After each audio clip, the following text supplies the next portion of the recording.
Hello there, good morning. Welcome to Breakfast with Naga Munchetti and John Kay. Our headlines today. Coronavirus infections dropped by 2/3 in England in the last month, but scientists behind the study warn that virus levels are still high. A call for more support for frontline staff suffering long-term effects from COVID. We've got a special report this morning on the impact. Well, I just feel that I am running every single day entirely exhausted, and I have no idea when this will end. The Duke of Edinburgh spends a second night in hospital after he was admitted as a precautionary measure on Tuesday. Good morning. Charging towards an electric future.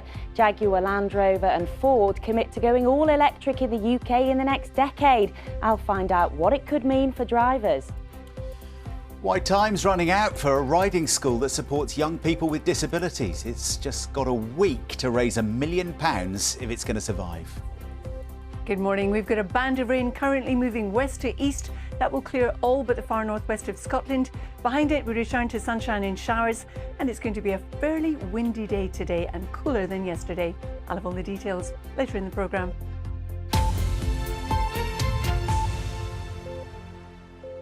Good morning. It's Thursday, the 18th of February. Our top story is that scientists tracking the coronavirus pandemic say that there's been a strong decline in COVID infection levels in England since the current lockdown began. Yes, Imperial College London's REACT study found that rates have dropped by 2/3.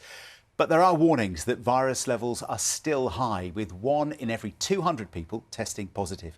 Our health correspondent Jim Reid has the latest. The REACT study measures infections in the community and is one of the largest of its type. Researchers swabbed 85,000 randomly selected people in England over the first half of February. Positive COVID tests fell by more than 2/3 since the last report in January. It's really important to note that the prevalence is still high. We're at the level we were at maybe in late September of last year. 1 in 200 people are testing positive in the population as a whole. And we really have to get those rates even lower. The timing of the study means tougher lockdown rules were likely to be behind the fall in infections, with the impact of the vaccine rollout still to be felt. There were regional variations. In London, around 0.5% of people were infected, down sharply since the last report. In the southeast of England, it was 0.3%, roughly the same as in the West Midlands. The highest rates were in the northwest and northeast of England, though infections there too were falling. In a statement, the Health Secretary, Matt Hancock, said the findings show encouraging signs we're now heading in the right direction across the country, but warned the public must remain vigilant and follow the rules as the vaccination programme continues. But the number in hospital with COVID is still above the peak of the first wave of the pandemic. Infections might be falling, but from a very high level. The government will have to make some difficult choices as it starts to set out its plan to ease the lockdown in England next week. Jim Reid, BBC News. The Duke of Edinburgh has spent a second night in hospital after being admitted on Tuesday as a precautionary measure. He's expected to remain at the King Edward VII Hospital in London for the next few days for observation and rest. Let's speak to our reporter Charlotte Wright, who's there for us this morning. And Charlotte, I guess we're waiting for some kind of update.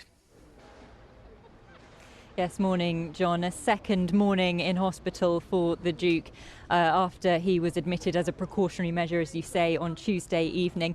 No update yet from the palace, and I think we're unlikely really to get running commentary on his condition. We do know that he had been unwell for a few days before he was admitted to hospital on Tuesday evening. COVID has been ruled out. We do know, of course, that he had his first COVID vaccination along with the Queen last month at Windsor Castle, but he has been admitted here for rest and observation, we're told. Now, when he came here on Tuesday evening, he did come in a car and he got out and walked into the hospital unaided, and we're told that he was in good spirits.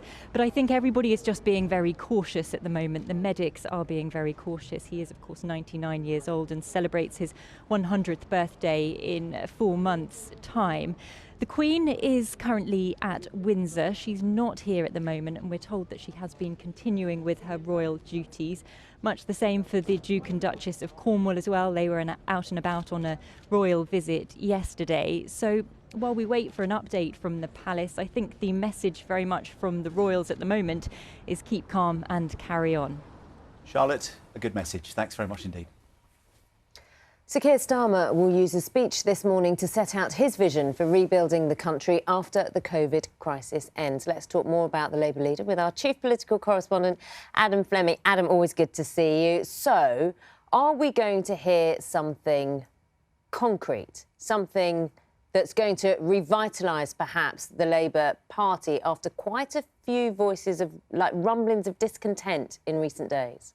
Well, there's going to be some short-term stuff and some long-term stuff from Keir Starmer today. In the short term, he's going to look ahead to the budget, which is in less than 2 weeks, and he'll call for things like the temporary increase to universal credit to be extended and the VAT cut for hospitality to be extended to help that industry. That's so he can get a bit of credit if those things happen. And in the long term, he's going to talk about this idea of the country being at a fork in the road where it has to decide what kind of economic recovery it wants. And he is going to offer one where the government gets really involved in people's lives and with helping business. Now, the problem for Keir Starmer is that that sounds quite similar to what Boris Johnson has been doing and wants to do too. So is that really a choice?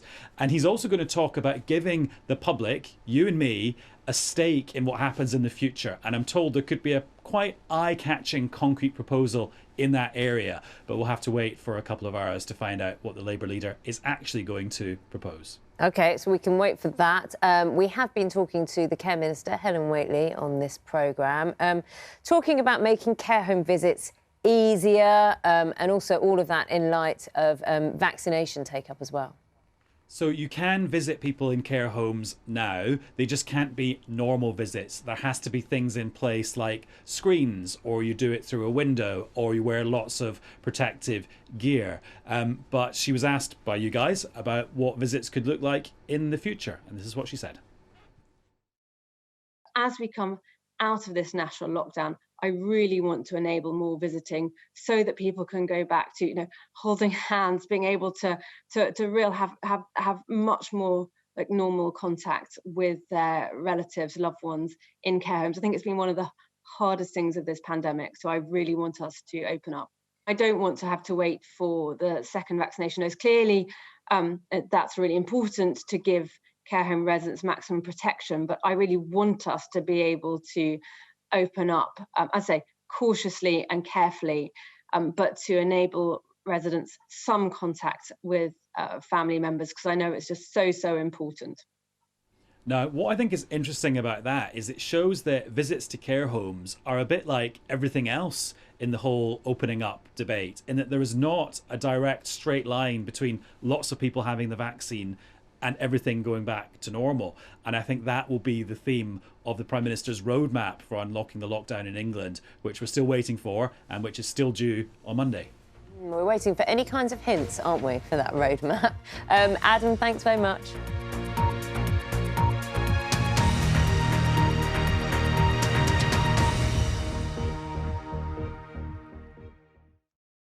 See the headlines as they happen and watch BBC News live in the app and get the full story with bbc.co.uk/news.